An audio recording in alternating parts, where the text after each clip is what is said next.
নমস্কার, বিউটিফুল সোলে আপনাদেরকে স্বাগত। রিলেশনটা প্রথমের দিকে ভীষণ ভালো ছিল, ভীষণ রকমের একটা ভালো ব্যবহার আপনার সাথে চলছিল,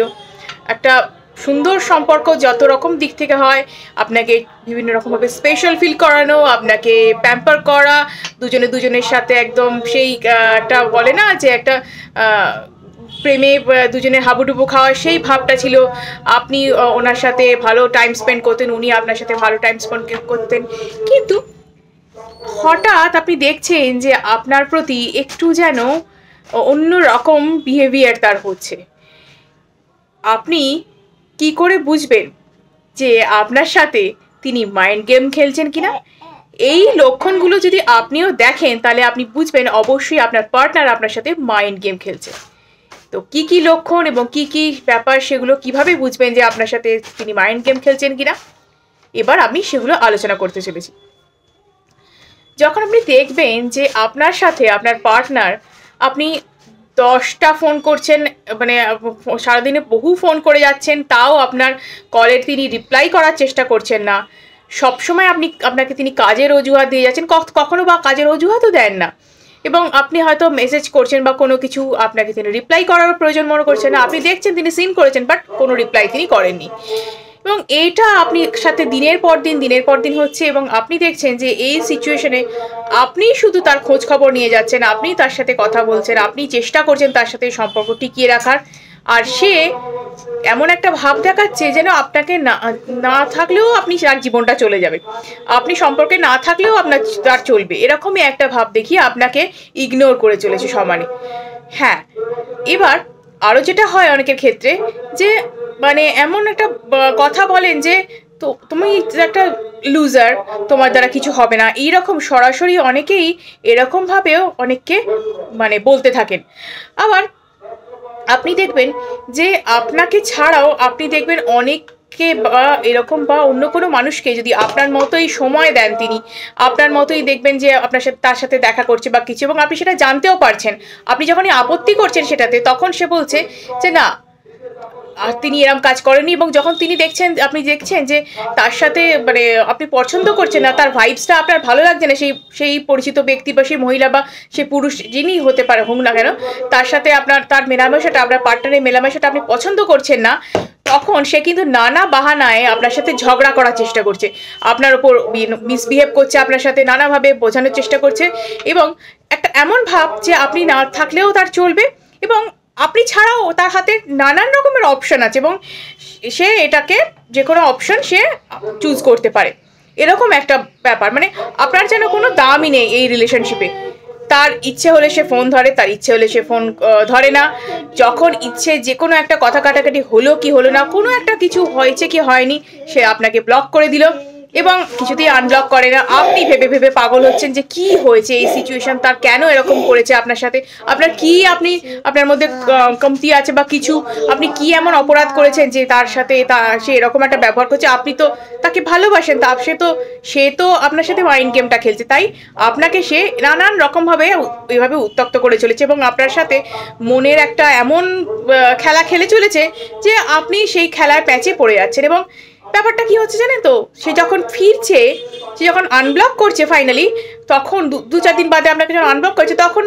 সে আপনাকে এমনই কিছু বলছে যে আপনি ভাবছেন যে সে যে ফিরে এসছে আপনি সেটাতেই খুশি, তাকে কিছু বলা বা কিছু সেটা তো দূরে যাক, আপনি সেটাতেই খুশি যে সে ফিরে এসছে, এবং এটাই আপনাকে ভয় দেখিয়ে রাখা যে কিছু বললে আমি ব্লক করে দেবো। আর আপনি তো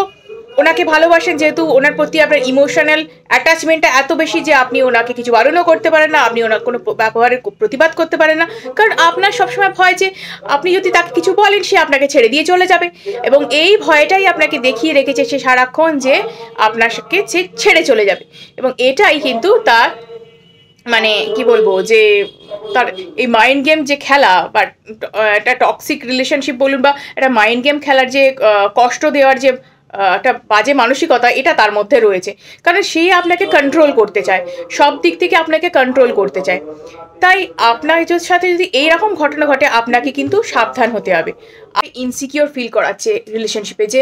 সে ছাড়া আপনার জীবনটা অচল, সে চলে যাবে, যা কিছু আপনি বলুন না কেন সে চলে যাবে, আপনি তাকে ধরে রাখতে পারবেন না। আপনার সবসময় মনে হয় যে আপনার পার্টনার বুঝি অন্য কারোর সাথে সম্পর্কে জড়িয়ে পড়ছে, এবং এটা একবার দুবার না, বেশ আপনার এমনই আচরণগুলো করে যে হ্যাঁ তার জীবনে অন্য কেউ যেন আসতেই পারে, এরম একটা আপনার সেক্ষেত্রে আপনি থাকুন বা না থাকুন তার কোনো গুরুত্ব নেই। এই ব্যাপারগুলো আপনাকে মানসিকভাবে বিপর্যস্তও করে তুলছে, কিন্তু আপনি কিছু বলতে পারছেন না, কারণ আপনি তাকে ভালোবাসেন এবং আপনি চান তাকে সম্পর্কে বেঁধে রাখতে। তাই আপনি যদি চান যে সম্পর্কে তাকে বেঁধে রাখবেন, বা আপনি যদি চান এই মাইন্ড গেম খেলা থেকে তাকে বিরত করবেন, তাহলে কিন্তু আপনাকে একটু ইমোশনালি স্ট্রং হতে হবে। হ্যাঁ, আপনাকে একটু ইমোশনালি স্ট্রং হতে হবে, আপনাকে কিন্তু ফোকাসটা একটু তার দিক থেকে নিজের দিকে আনতে হবে। সে যখন এই ধরনের কাণ্ডকারখানা করবে, অর্থাৎ ব্লক করে দেওয়া, কি করা, আপনি সে এলেই যে একবারে উথাল পাতাল হয়ে যাওয়া, তাকে ফিরে পেলেই করা, সেগুলো করা আপনাকে বন্ধ করতে হবে। এবং আপনি না নিজের দিকে ফোকাসটা নিয়ে আসুন, এগুলো করা বন্ধ করুন, যাতে সে বুঝতে পারে হ্যাঁ আমি ফোন না করলে সেও ফোন করবে না, অর্থাৎ উনি যদি ফোন না করেন আপনিও ফোন করবেন না, উনি না হোয়াটসঅ্যাপ করলে আপনিও করবেন না। আপনার নিজস্ব যে গুরুত্ব আছে সেটা আপনি বোঝাবার চেষ্টা করুন, আপনি নিজের কোয়ালিটিসের দিকে নজর দিন, নিজের কাজে মন দিন। শুধুমাত্র তার পেছনে পড়ে থাকলে কী হবে বলুন তো? সে ভাববে আমার জীবনে ওই একটাই, আপনার জীবনে ওই একটাই কাজ, এবং ওই একটাই কাজ, কারণ কি আপনার অন্য কোনো কাজ নেই, আপনার অন্য কোনো কাজ না থাকার জন্যই কিন্তু আপনি তার পেছনে পড়ে রয়েছেন। এইভাবে সেটা ও কিন্তু আপনাকে টেকেন ফর গ্র্যান্টেড নিয়ে নিচ্ছে, সেই কারণে আপনার লাইফে এই ধরনের সিচুয়েশনে তৈরি হয়েছে। আপনার যদি নিজের একটা সার্কেল থাকে, বন্ধুবান্ধব বলুন, বা আপনার যদি কোনো কোয়ালিটিস যেমন এক্সট্রা কারিকুলার অ্যাক্টিভিটিস সেদিকে কোনো সার্কেল থাকে, বা আপনি যদি কোনো কাজে ব্যস্ত থাকেন, কোনো ফিনান্সিয়াল ওয়ার্ক বলুন বা কোনো সোশ্যাল ওয়ার্ক, এরকম যদি কিছু করেন যেখানে আপনার একটা মুক্তির জায়গা আছে, এরকম একটা আপনি মনে করতে পারেন, বা প্যাশন রয়েছে, সেইগুলো যদি আপনি জায়গা থাকে, তাহলে ওই মানুষটার পেছনে শুধু পড়ে থাকা তো নয়, আপনার জীবনে অন্য জায়গাও তো আছে, ওকে ছাড়া জীবন চলবে না এরকম নয়, শুধু ওনাকে ছাড়া চলবে না এরকম সিচুয়েশন কিন্তু আপনার লাইফে থাকবে না। তা সেই কারণেই আপনি যখন দেখবেন আপনি নিজেকে গুরুত্ব দেওয়া শুরু করবেন, নিজের কোয়ালিটিসের ওপর দিকে ফোকাস করবেন, এবং তার দিক থেকে এইভাবে যেভাবে আপনাকে ইগনোর করছে সেভাবে তাকে ইগনোর করা শুরু করবেন, দেখবেন আপনার দিকে বাজি পাল্টাতে বাধ্য, এবং তিনি আপনি কেন এরকম আচরণ করছেন সেটা জানার জন্য ব্যস্ত হবে, এবং আপনার প্রতি ইন্টারেস্ট আবার তার গ্রো করবে। তাই এইভাবে একটু রুলসটা ফলো করুন। আমি জানি একটু প্রথম কষ্ট হবে, কিন্তু আলটিমেট দেখবেন আপনি আপনার ভালোবাসাকে ফিরে পাবেন। যে ইগনোর করছিল তাকে এবার ইগনোর করতে যদি আপনি শুরু করেন, তাকে এই ধরনের ব্যাপারগুলো যদি তার সাথেও শুরু করেন, আপনি দেখবেন আপনার দিকে গুরুত্ব দিতে আপনাকে বাধ্য। আপনি দেখবেন কিভাবে তিনি আপনার কাছে আসছেন ছুটে, এবং এই ধরনের কাজকর্ম করা তার বন্ধ হবে। ভিডিওটি যদি ভালো লেগে থাকে, যদি ইউজফুল মনে হয়, অবশ্যই লাইক, শেয়ার এবং সাবস্ক্রাইব করুন, এবং অনেকের সাথে শেয়ার করুন যাতে তারাও এই বিষয়ে উপকৃত হতে পারে। আজকের মতো এটুকুই, ধন্যবাদ।